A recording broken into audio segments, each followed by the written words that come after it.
Hey, it's your girl, Rosalind B. Thank you for joining me today here at Realistically Speaking. And my special guest star is actor Dorien Wilson. Yay! Yay! We have no fanfare. We're in the crowd. What's going on here? Kind of production is this? South. Thank you. Thank y'all. Take a bow. Exactly. Okay. Act like people are here. Yeah, no good. If you're the ones in the back over there. Oh. Anyway. Okay, so let's dive right in. First of all, it is so good to see you. We haven't seen you in a second. Right. You look beautiful and amazing. So it's great to be reunited. So, And you look amazing. well, stop. Do a little something. I used to watch you on the Parkers. Oh God! As a kid, and that was you. That was my grandmother's favorite show. God rest her soul. All right. And so, tell us about Dorien, the young Dorien. What made you want to become an actor, or tell us about your beginnings? Well, I kind of always kind of been a ham, and I would put on these little shows for my family and charge them like a quarter or whatever. And I would like memorize Richard Pryor's material, Bill Cosby, and I'd be able to recite them and whatnot and charge everybody for coming in and watching me perform. But I've always had a love for it. And so, naturally, as I went through school and training, that's what I wanted to do. I was like, I want to make people laugh. And it wasn't just laugh. I just wanted to be in front of the camera. And I remember one of the first shows that I'm seeing, it was Good Times and Sanford and Son, stuff like that, that I was like, I could do that. I want to be on TV. I want to be a star. And, next thing you know, I'm learning how to become an actor. So that's what I did. So, at what age were you? Like 11. 11? Yeah. Okay. And so, what was little Dorien before 11? What was he into? Just being bad and getting in trouble. No, I think I still was, trying to do little magic acts. But I've always been creative, and I've always been outspoken, not afraid to talk to people. I would win like carnival, selling the most tickets for raffles and whatnot, just going to people and being able to speak to them. And so I always had that kind of spirit. And so I remember vividly in high school, I became part of the forensics team, the speech competition. And I won I have like a zillion trophies at home. Lord knows where they are now.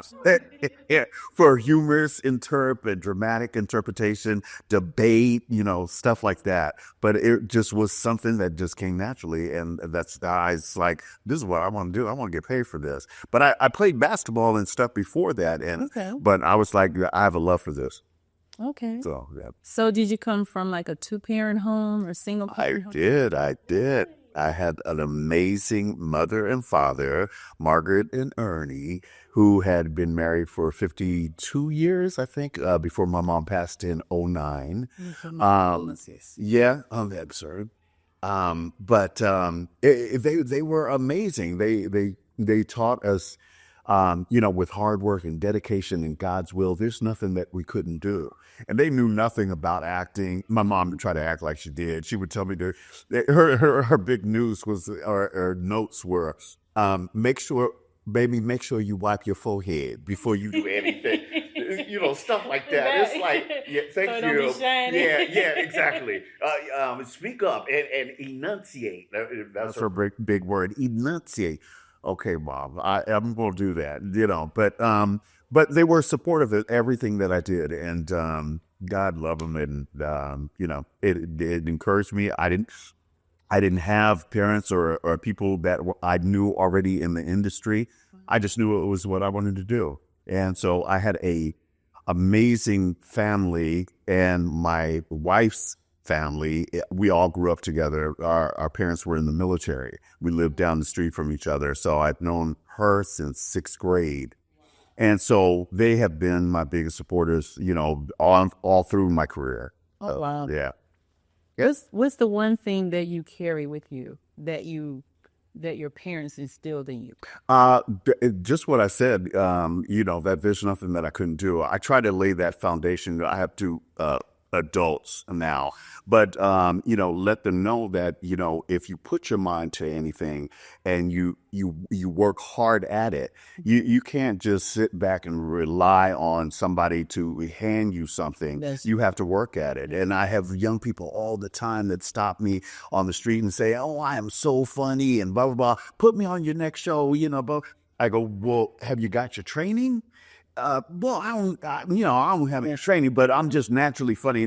But when them cameras come on and they say lights, camera, action, the line that you have to from here to there, and you have to deliver your line to this camera, and you have to deliver your. Now that's training, So you have to be prepared. So you can be at the right place, the right time, and have that perfect look. But if you have nothing to sustain and nothing to back it up, you're going to be a flash in the pan. And people be like, "Oh, whatever happened to, so and so?" It's like, no, she was pretty, but, she couldn't act. So I always tell the young people, get the training first. You got to know your craft. So, That's true. yeah. Okay. So, Sorry that was so long. oh, no. I just felt the spirit. No, That's okay. go ahead. So, what was your very first gig that you booked? Your very first. I'm sure there's more before that. It was a play that I did in 7th grade called Run, Robber, Run, and I played a criminal, of course. The little black boy played the thief. But yeah, that was the first thing I really booked. That it was outside of junior high, and it was like community theater or whatever. But I did it on my own, so that felt really special. But there's so many different little levels of Right. my success that it's just like, wow, that's right, I did that too, and then Right. so that's really cool. So, it's your first big gig. It was actually, well, there's two things. So my wife and I, Joanne, we were in the Bay Area, and I kept flying back and forth to LA for different auditions and parts. But we moved to LA, and I joined this commercial workshop. And so I booked this Long John Silver commercial. Do you remember Long John Silver? I remember Long John. Okay, it's a seafood commercial, and I had to play a whaler, a pirate. And so I'm theatrically trained, and I come from theater, so I blacked out my tooth. I put a bandana on, and I'm like, "Yo ho ho!" And Hey, little you eerie. there. I was on it, and so I came in there and did not know anything what I was doing or whatever. But I booked that bad boy. I didn't have my SAG card, so they had to Taft-Hartley me, which means that they had to make me part of the union. Right. And so they paid for all my fees and whatnot. And that was my first gig. It was my first audition in LA. Wow. Yeah, to get this great deal and my SAG card. Okay. So, but that wasn't the best, but it catapulted me to something. Right. Yeah. So, you've been in the industry for a very long time. Okay, watch your mouth. Easy talking. Even though you don't look. Whatever. And it gets me all the time when people stop me on the street. They're like, "Oh my God, you look the same," and blah, blah, blah. I grew up watching you. And I look at it, and I'm like, "You look like you're 70. What the heck?" Yeah, I grew up. Anyway, but go ahead. I'll let you finish. I'm sorry. So, what is your favorite project so far that you've worked on? I have so many, and for so many different reasons. I love Dream On HBO. It was one of the first original series that I booked, and I was so green and new to the industry. And I booked a series regular, and I was part of that show for 6 years. But when I first booked it, I had no idea what that meant as a series regular. I was a waiter and a bartender. And so I'm trying to cover my shifts after they told me that I got this job. I'm like, okay, well, great. And everybody's like, why are you still here? I'm like, well, I got that first check. I'm like, I quit. I quit. That's it. Yeah, it's a wrap. It's a wrap. So we did 110 episodes of that. Wow. 6 years on there. I did Sister at the same time. And I was so blessed and fortunate because they worked around my schedule so I could do both of, which is unheard of. So I could do both of them. Have this great job working with Jack A, who I grew up watching.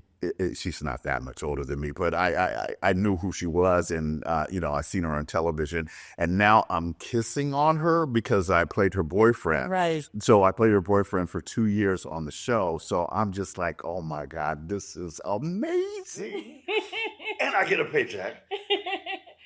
And you get a pass. Yeah. So living single for 2 years, I played the pastor on there. Had my own show with Sherman Hemsley, who I grew up watching. He played my father From on the Good Jeffersons. Behavior. Exactly. Right. On So y'all had a show together? Yes, yes. Well, it was shortly lived. Okay. It was 13 episodes called Good Behavior. He played an ex-con that was released, but he was under house arrest. And I played this dean at a university, and he had to come live with us. And so we had this Black affluent family, and he played himself. It's just out there, and he's funny as heck. But we had a lot of Caucasian writers depicting what a affluent Black family should be, and then the dynamic of him coming to live with us. So it didn't quite work out, but it Right. could have been such a funny, diverse show. But they had we just better writers. yeah. So, and then, we're going to land at the Parkers, but, there's so much more. And that, one of the best times of my life. I was doing that. I was hosting Soul Train at the same time, still doing Sister. It was just amazing. But the Parkers was like playing with your friends all day, and you still got a paycheck at the end of the week. Right. And you cannot beat that. No. It doesn't feel like work, You're like, oh yeah, that's right. Yeah, I'll cash that though. So just remember when you were here before us and we went to Kobe's restaurant Absolutely. and they were seating us. And as we were walking through the restaurant, do you remember all those people over there saying, Professor Ogilvy? Absolutely.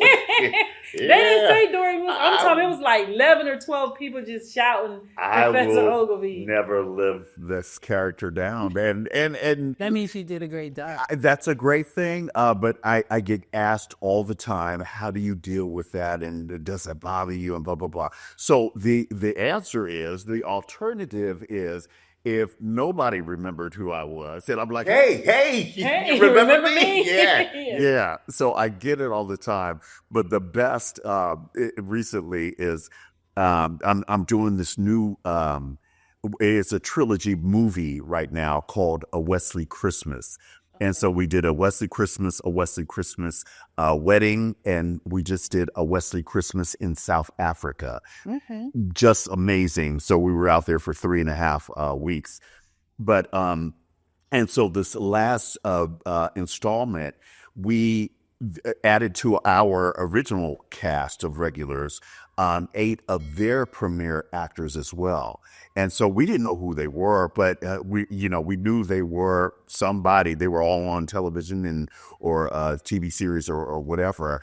And so the beauty of it was, we would film at these beautiful villas and locations, but we had to stop at these rest stops and whatnot. And we were all together in these sprinters.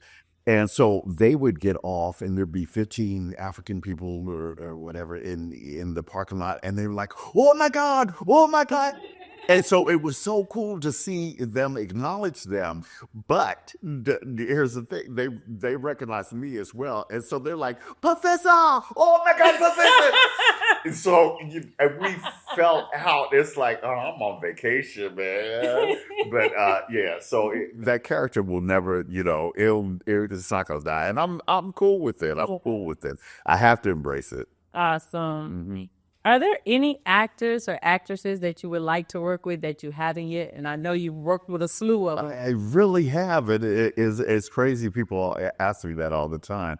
Of course, I've never worked with Denzel, but Okay. I just don't know how intense and fiery that would be. But I would love to just learn and pick up and whatnot. Angela Bassett, I haven't worked with.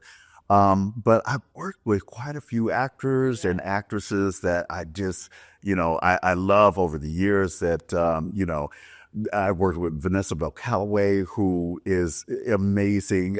She's played my wife or my girlfriend at least in 5 different movies or whatever. Dawn Lewis the same, but I'm working with Jasmine Guy right now. Okay.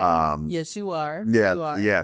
Jasmine plays my wife on A Wesley Christmas, and T.C. Carson is also in that as well. So, but yeah, A living single. living single. Yeah, Kyle. Yeah. There we go, Jay. To the audience. Don't forget the ones back right. Yeah, Kyle.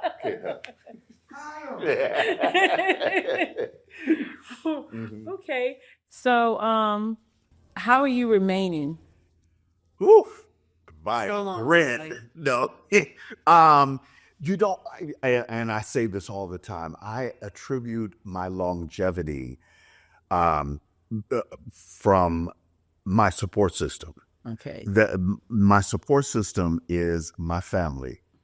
They are amazing. My family and my really close friends who I've had for over 20 or 30 years or whatever.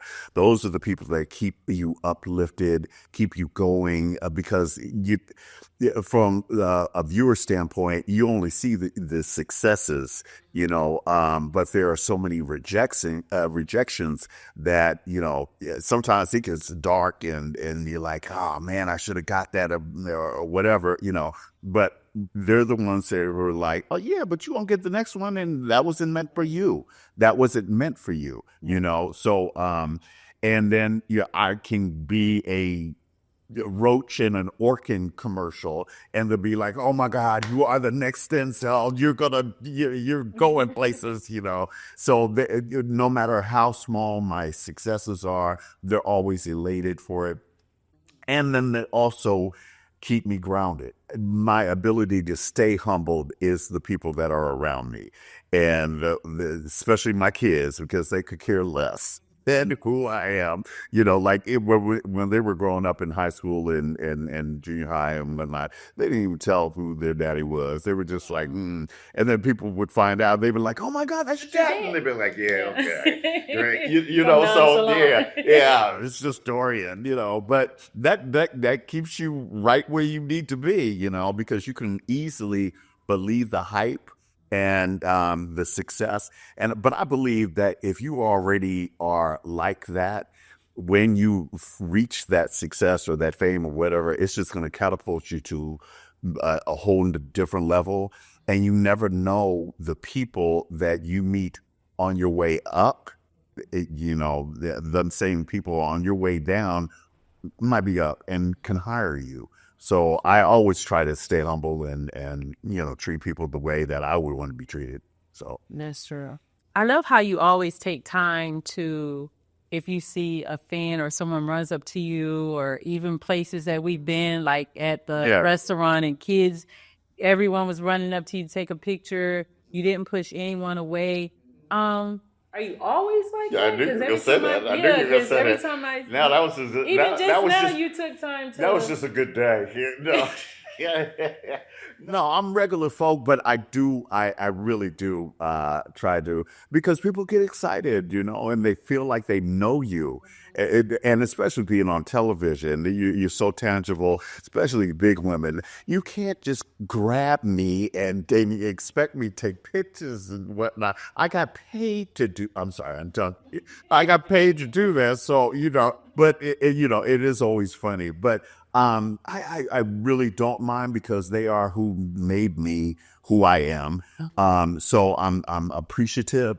It's just sometimes people come at you the wrong way. Like, get over here and take this picture. No, I don't need to. Can you ask me, or whatever? And they don't mean anything by it. But, or I'll get, the people that know that I'm sitting with my family and wait until I get ready to leave. And then are like, I didn't want to bother you, but is it okay if I take a picture? And I'm like, absolutely. I'm like, let's do a photo set, at that point. Yeah, because that's a big difference versus I'm eating food in my mouth, get ready to bite. I don't mean to bother you. Yeah, you do. You do, because I'm eating. Yeah, so you get all the gamut. And the other thing is, we're human, Some days we have bad days, and it's nothing personal against you or whatever, but we have bad days. I try not to let it show that, and other people don't cover it as well. And I'm sure there's times that I don't either, but for the most part, I realize that. But you have one time to make the first impression. That's true. I have friends who have met some of my close friends that I've worked with before one time, and because they said something out the box or whatever, and dismissing it, they're like, oh, that person is so nasty. And it's like, no, they made a comment. My sister has done that with, I won't say who the actress is, 30 years ago. And it's like, anytime anybody mentions her name, she's like, oh, she's a witch.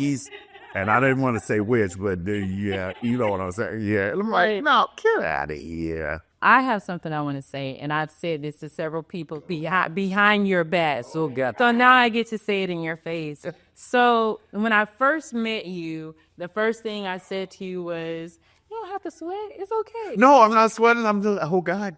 Okay, go ahead. So I said to you, I said, oh, my God, I can't believe you're in my little movie. And you said to me, never say little movie. Why did I know I said that? You That's said crazy. Everything great started from something small. Wow. And that stayed with me from 2019 to today. And I've said it to so many different people that you said that to me. Wow. And he was like, really? And it stayed with me. I am amazing. So now I'm saying it to your face. Just like, I said it to Trey, Eddie, all of them. Wow. And they was like, he said it. I was like, I even said it to Scotty. And that's then so dope. Now today I get to say it in your face. I appreciate that. Yeah, that always stayed with me. One of the best experience, the blessing that you gave me just doing your little movie, it was such a great experience because you treated me with so much respect. And it felt like a family. It didn't feel like, oh my God, we got to cater to them or whatever. I genuinely, the little couple days that you had me there, and you're doing part 2 now, and I'm not in it, but I'll check on that. We already talked about this, but no, I had a great time. I really did. I appreciate that. Yeah. So what's next for Dorien? To continue to do what I'm doing.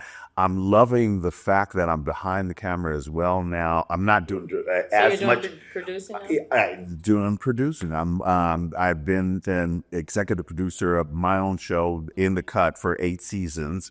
I've done several movies now that I'm working, as a executive producer, but I'm really learning how to maneuver through working, putting together an entire movie instead of in name only, right. And it's a lot of work. Sometimes I'm just like, just give me my lines, but it's a lot of work, but it's rewarding at the end to say, you started here.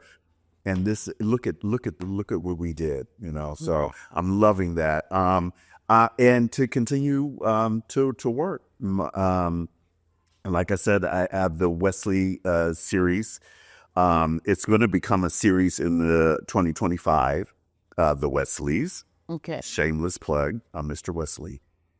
So looking forward to that and just to continue to work. I love doing stage. And so I'm so excited about doing the play that we're doing right now. I'll Be Home for Christmas. And it's about family, you know, a family that has been divided for many, many years. But we're actually coming together and Is it going to be like a traveling play? we don't know exactly where it's going to go, but I don't see why it can't be a Christmas movie for next year. Right. So Okay. yeah, so you know, I like to help produce that as well, and we'll see where it goes. Okay. Yeah. So now what I want you to do is look in the camera. Oh gosh, which one? That one. Gotcha. And what would you tell the little girls and boys out there that's thinking about becoming an actor? Or Yeah. what piece of advice would you give them? The piece of advice that I would give for any aspiring entertainer: learn your craft. It's not going to be just handed to you. You can, you know, achieve success by somebody spotting you out. But if you don't have a foundation, if you don't know what your craft is about, you know, you're going to be a flash in the pan. So learn. It's to learn what you have to do, what you want to do. So when you get there, you are ready and you can excel and take off from there. Take flight. And what steps would you tell them to take? Like Take classes. There are several online maybe get a coach. magazines is what I was trying to say, like Backstage and The Reporter, things that you can put yourself out there, and you don't need an agent or whatever, but seek an agent. Put all that energy that you do, that you want to play sports or buy some shoes or whatever, put it into getting great headshots, putting your resume together. So you have all this stuff together. And the people, I get it all the time. Oh, I don't have money, you know, for that, blah, blah, blah. But you can go to the club and buy a $20 drink, you know, and that's half of, you know, what you could be saving up for anything else. But invest yourself in what you're doing. So, and it's funny that you said resume, because when I, you know, first started, I did it backwards. I became an executive producer first. I didn't have any acting, anything. I wasn't even thinking about acting. Right. I just wanted to do my movie because I did the book and then I did the movie. So when I caught the acting bug, I guess I caught the bug or whatever. So I wanted to act, and, you know, I had a couple of offers. Mm-hmm. So I was like, okay, I can do this. Okay. So I had someone ask me about a resume. So I was like, oh, I used to do customer service. I used to work at 7-Eleven. Right. And it was like, no, your actor's resume. And I was like, you have to have a resume to be an actor? I'm being honest. I'm just telling you. So I was like, I didn't know that. Mm-hmm. Oh, yeah. Yeah. Mm-hmm. I got a funny story for that, too. So when you're starting out, you don't have, you know, you have to have jobs to get a job, and, you know, you have nothing on your resume. So I tell everybody, whatever you do, put it on your resume. So back in the day, I started out, and there was a whole little section where you put hobbies and what you do and what you like to do. I put horseback riding, you know, I hang gliding, blah, blah, blah. So why did I book a movie that I have to horseback ride opposite of the lead character, and I play his sidekick? And so he was a real cowboy. And when they told me I booked it, I'm like, oh, no. I had ridden before, but on the little trails and whatnot, where you have the horse that leads itself, and you're just like, okay, all right, you don't have to do nothing, you know. So so I'm calling myself a horseback rider. So I booked this role, and so at the very end, and I'm like, oh my God, and I know I was gonna have to ride the horse. We go kind of riding off in the sunset and whatnot. So he takes off with his horse and my horse is right behind him, and it wasn't a trail horse, and it was like, yeah. So like I'm literally like this. And it was hilarious because my character was kind of goofy anyway. But I was like, please don't let me die. Don't let me die. And so the shot is hilarious, but we made it through. But don't lie on your resume. So you never know what you're going to get. So. That's true. Thank y'all for joining today, Realistically Speaking. We had my guest star here, Dorien Wilson. Thank you so much for taking time out of your busy schedule and doing this interview with me. Of course. Are you kidding me? Yes. This is your girl, Rosalind B. See y'all next time.